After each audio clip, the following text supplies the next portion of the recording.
Hello, everybody.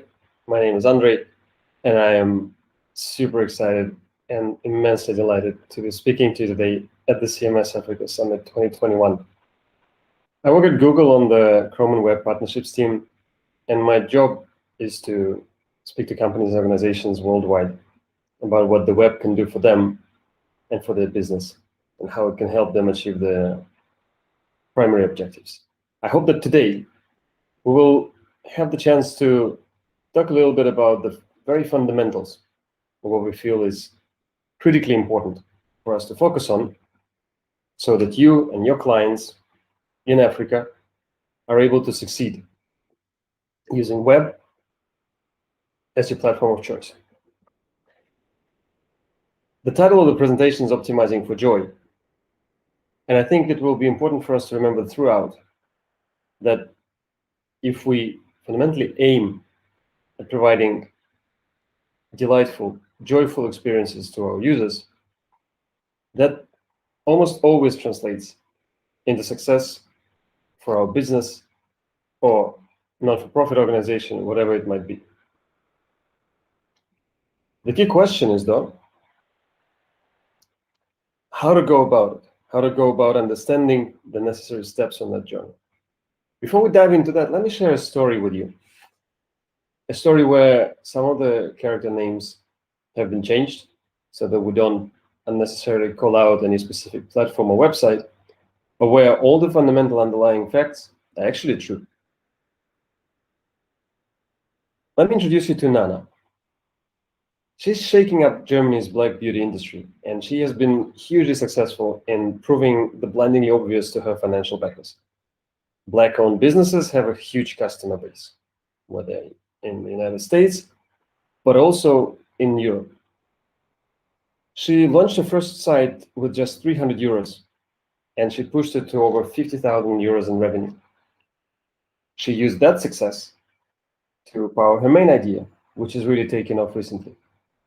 She and her team are working with some amazing global fashion and design brands. And you can tell the sort of audience she's targeting: young, mobile, and tech-savvy. Their expectation from technology is that it will fit seamlessly into their lives. So Nana and her team chose a platform for her sites that promises design freedom, customizable templates for all needs, and the result? Unfortunately, over the past 12 months, only 10% of mobile user experiences on the platform that Nana chose have been consistently good. For Nana's sites, that meant slow loading times, poor interactivity, and a janky user experience. That's not what her audience wants, expects, and deserves. The moral is that we, as developers, as platform owners, as community enthusiasts, we have failed to provide Nana and her customers with the transparent, safe, and easy guardrails to create a compelling, powerful, and delightful user experience. Why? Because it isn't easy, and for the longest time, we had very few concrete guidelines. Let's find out together today what we can do differently now. We will cover what performance is, why we need to care about it, and we will wrap up with some specific tips that hopefully you can take away and share back with your development teams and your larger organizations to start making gains in performance and making long strides towards your business objectives directly.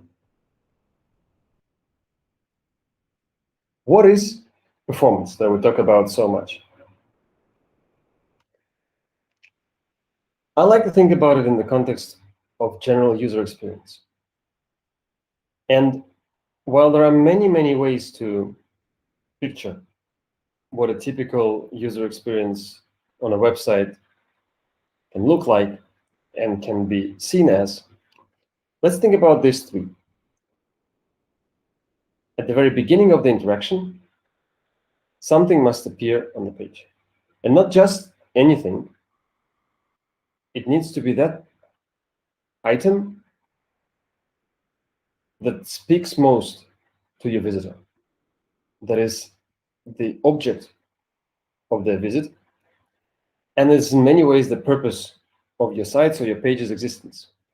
How quickly you can put that in front of your user has a huge impact on how likely they will be to keep engaging with your content. So the first question we need to answer is the experience happening?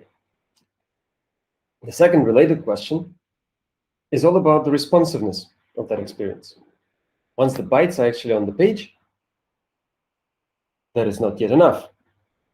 The user needs to be able to do something with the content that has appeared, whether it's just scrolling through the text or maybe engaging or interacting with a form or a button.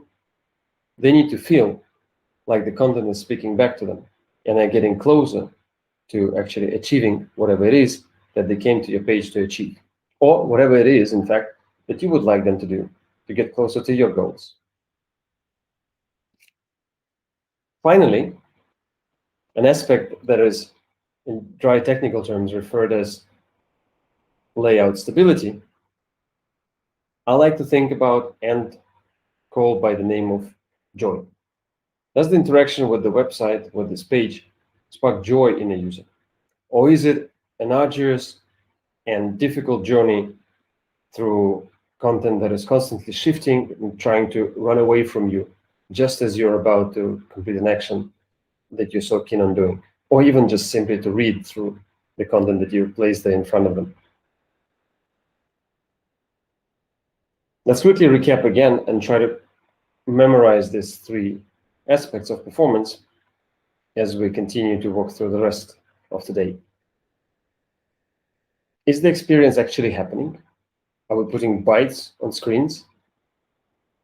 Is the experience responsive? Are your users able to perform actions on your website that they came there to perform? And does it spark joy?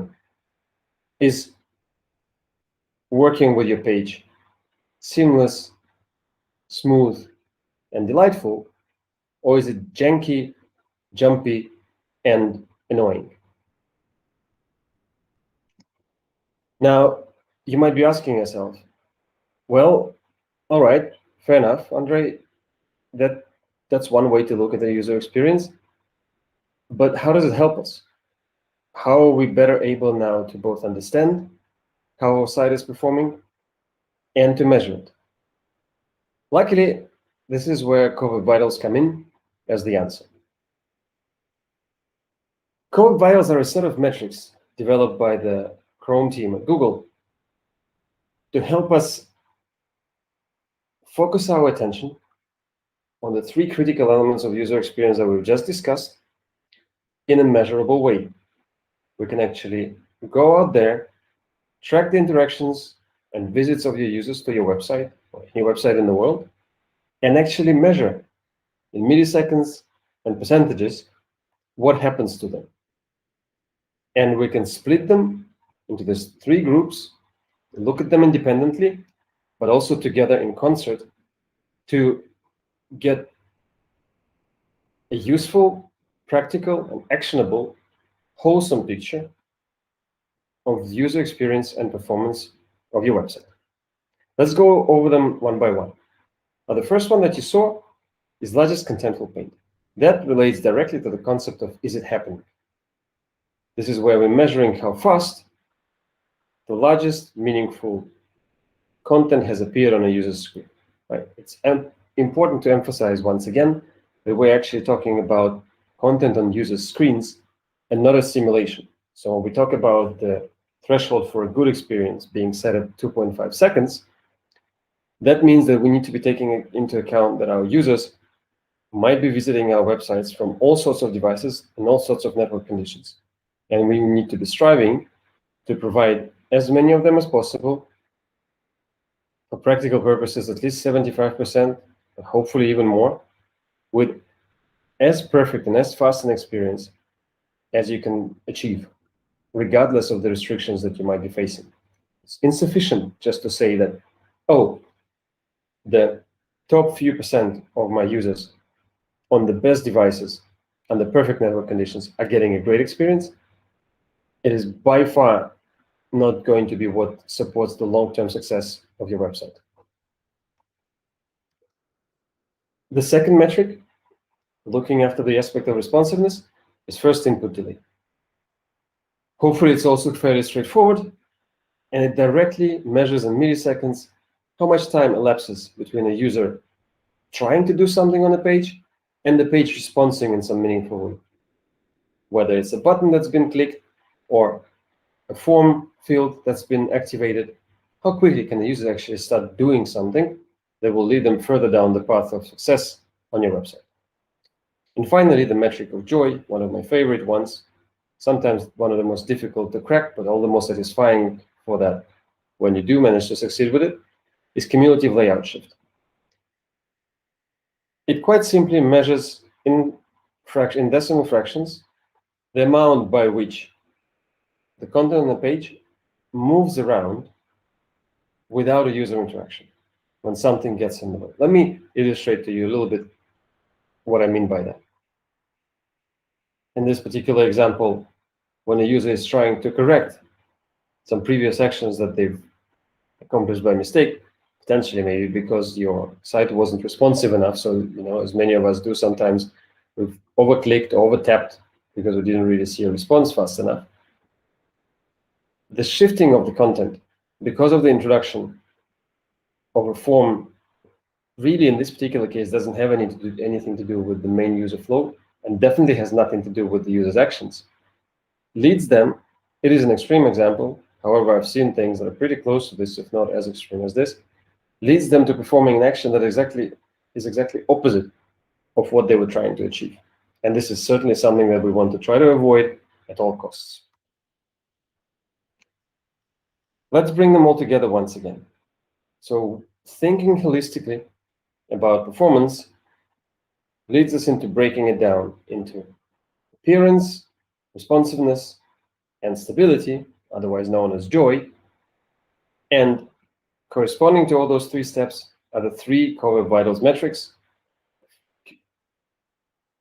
largest contentful paint, first input delay, and cumulative layout shift.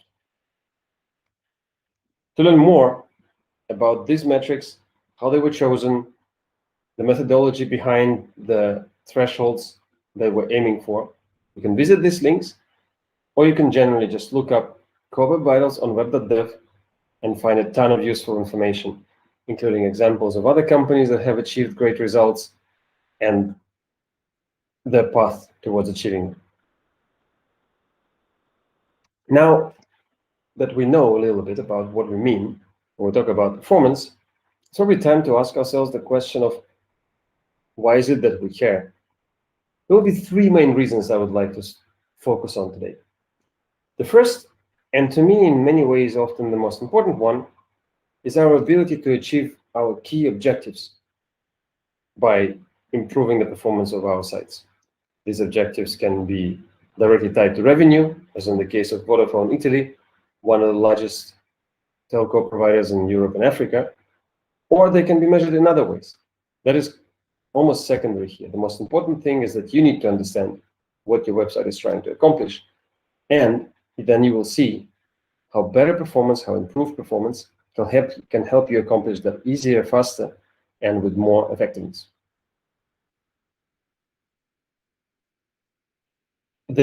Vodafone, in their case, have, first of all, transitioned to using core web vitals as the key performance indicator. They decided to experiment when core web vitals came out to see how focusing on improving core web vitals would impact the lower parts of their funnel.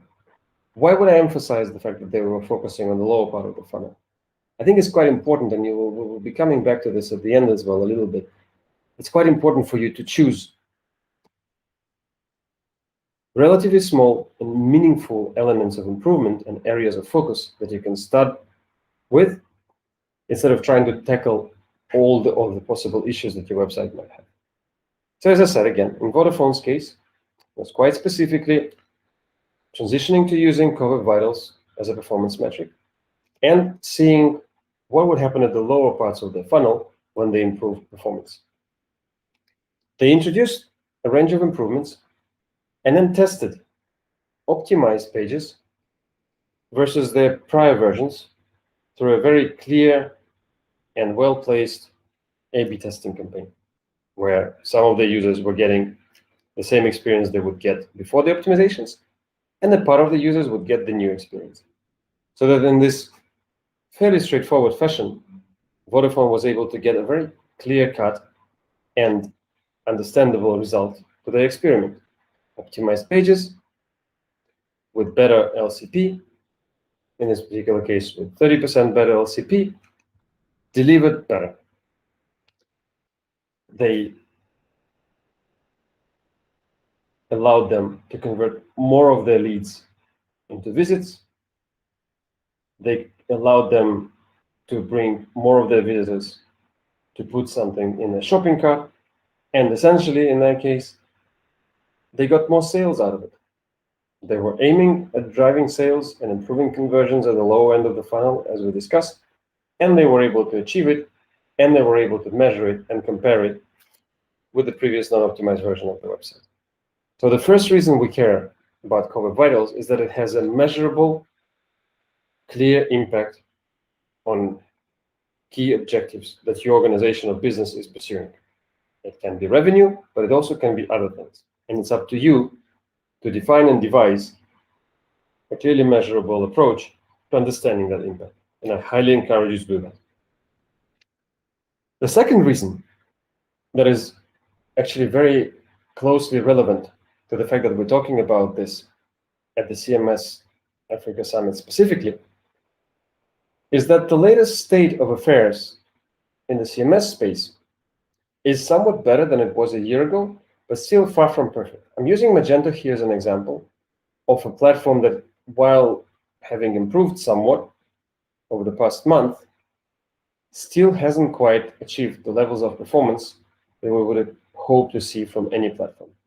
You can use the latest research published, or the Core Web Vitals technology report, published on the basis of data available in the HTTP archive and the Chrome user experience report, to see for yourself where all the major CMS platforms that we're able to track stand in terms of their overall performance.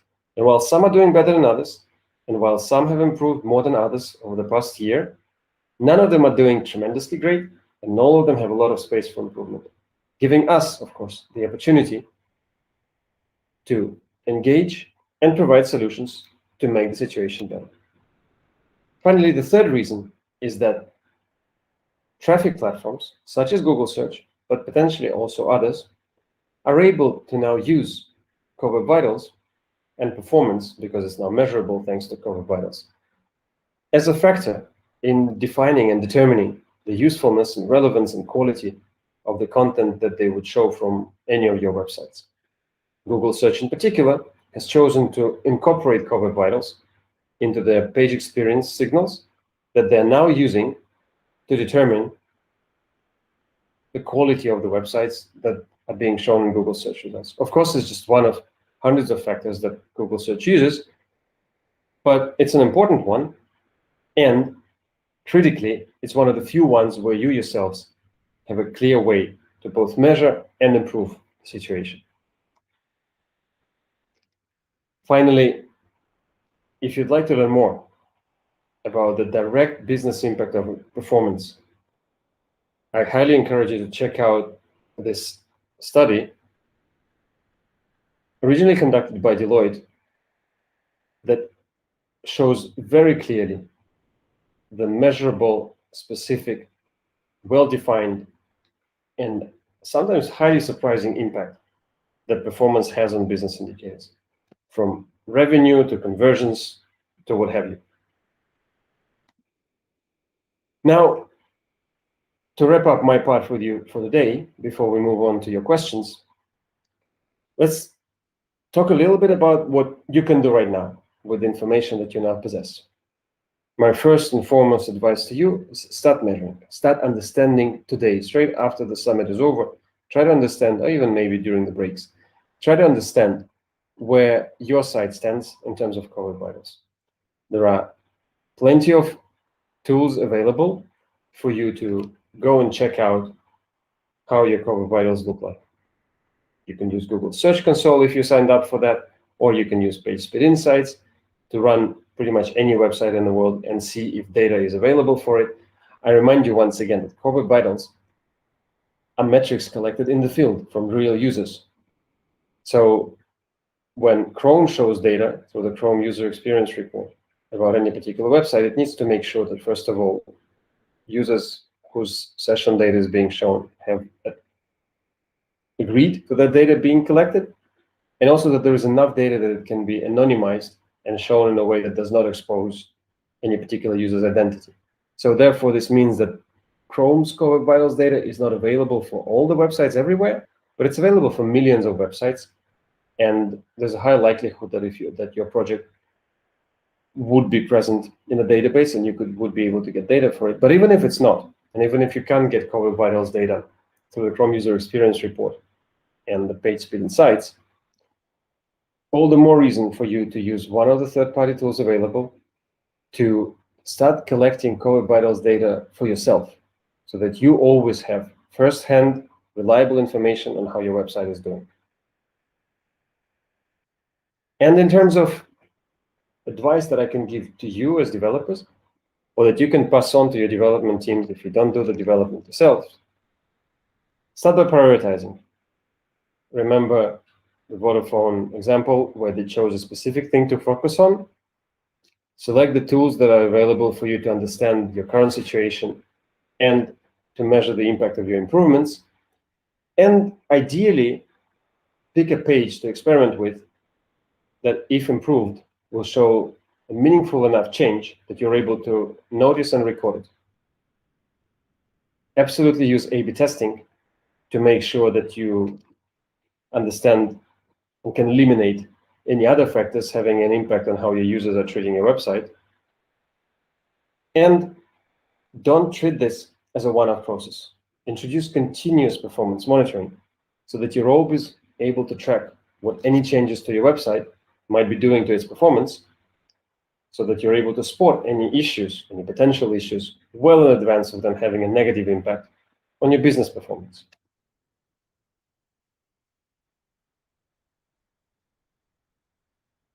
With that, I'm done with my part for today. I'll happily jump into any questions that you might have. If you'd like to go deeper into any of the technical aspects, I would be happy to try and cover that with you. Or if you'd like to continue the discussion about the relevance of performance for business results, delighted to talk about that as well. Once again, I couldn't be happier and couldn't be more proud to be part of the CMS Africa Summit 2021 experience this year. And I'm looking forward to engaging with you all more and more online. See you. Thanks again.